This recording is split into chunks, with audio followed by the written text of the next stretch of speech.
Hello friends, അസ്സലാമു അലൈക്കും. Welcome to Isha's vibes. അപ്പോൾ ഇന്നത്തെ റെസിപ്പി മലബാറിൻ്റെ സ്പെഷ്യൽ ഡിഷായ ചിക്കൻ പക്കോടയാണ്. അപ്പോൾ ഇവിടെയൊക്കെ പറയുന്നതിന് ബജി എന്നാണ്. അപ്പോൾ നമുക്കിതിൻ്റെ പ്രിപ്പറേഷന് എങ്ങനെയാണെന്ന് നോക്കാം.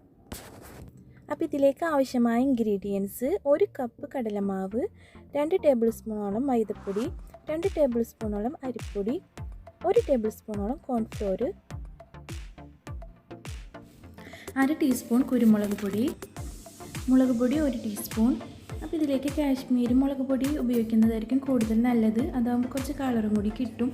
അങ്ങനെയാണെങ്കിൽ 2 ടീസ്പൂണോളം മുളക് പൊടി ചേർക്കാം. ആവശ്യത്തിന് ഉപ്പും ചേർത്ത് കൊടുക്കാം. ഇനി ഇതിലേക്ക് ചേർത്ത് കൊടുക്കുന്നത് 1 ടീസ്പൂൺ ഇഞ്ചി ചതച്ചത്, 1 ടീസ്പൂൺ വെളുത്തുള്ളി ചതച്ചതും കൂടി ചേർത്ത് കൊടുക്കാം. ഇനി ഇതിലേക്ക് ചേർത്ത് കൊടുക്കേണ്ടത് 1 ടീസ്പൂണോളം വിനാഗിരിയാണ്. എൻ്റെ കയ്യിൽ ഇല്ലാത്തതുകൊണ്ട് ഞാൻ ചെറുനാരങ്ങ നീരാണ് ചേർത്ത് കൊടുക്കുന്നത്. അപ്പോൾ വിനാഗിരി ചേർക്കുന്നതായിരിക്കും കുറച്ചും കൂടി നല്ലത്. ആവശ്യത്തിന് വെള്ളം ചേർത്ത് നന്നായി മിക്സ് ചെയ്തെടുക്കാം. അപ്പോൾ ഇത് നന്നായി മിക്സ് ചെയ്തെടുത്തിട്ടുണ്ട്. നമുക്കിതൊരു അരമണിക്കൂർ റെസ്റ്റ് ചെയ്യാൻ വെക്കാം. ഇനി മറ്റൊരു പാത്രം എടുത്ത് അതിലേക്ക് 1.5 സവാള നീളത്തിൽ എരിഞ്ഞത് ചേർത്ത് കൊടുക്കാം. ഞാനെടുത്തത് വലിയ സവാളയാണ്, അതുകൊണ്ടാണ് 1.5 എടുത്തിട്ടുള്ളത്. ചെറുതാണെങ്കിൽ 2ഓ 3ഓ എടുക്കാം.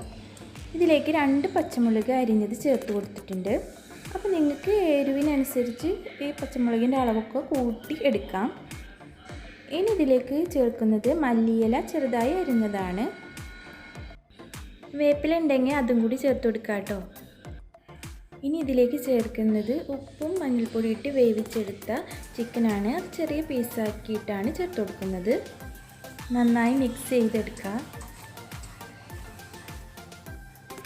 ഇപ്പോൾ ഒരു അരമണിക്കൂറൊക്കെ ആയിട്ടുണ്ട്. നമുക്കിനി നമ്മൾ മാറ്റി വെച്ചിട്ടുള്ള പൊടിയുടെ മിക്സ് ഇതിലേക്ക് ചേർത്ത് കൊടുത്ത് നന്നായി മിക്സ് ചെയ്തെടുക്കാം.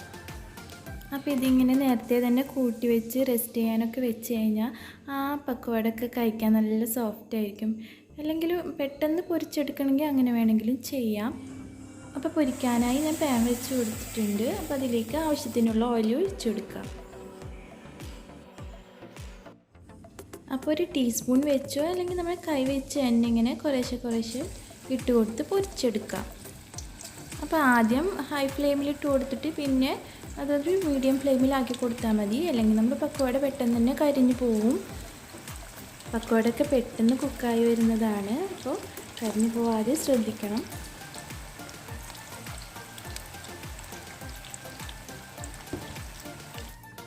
ഒരു ഭാഗം കുക്കായി വന്നിട്ടുണ്ട്. നമുക്കിതിനൊന്ന് തിരിച്ചിട്ട് കൊടുക്കാം.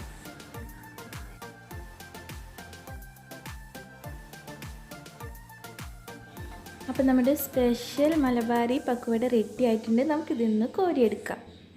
അപ്പോൾ എല്ലാവരും ഇത് ട്രൈ ചെയ്ത് വെക്കാം. നല്ല ടേസ്റ്റി ആയിട്ടുള്ളൊരു പക്കോടയാണ്.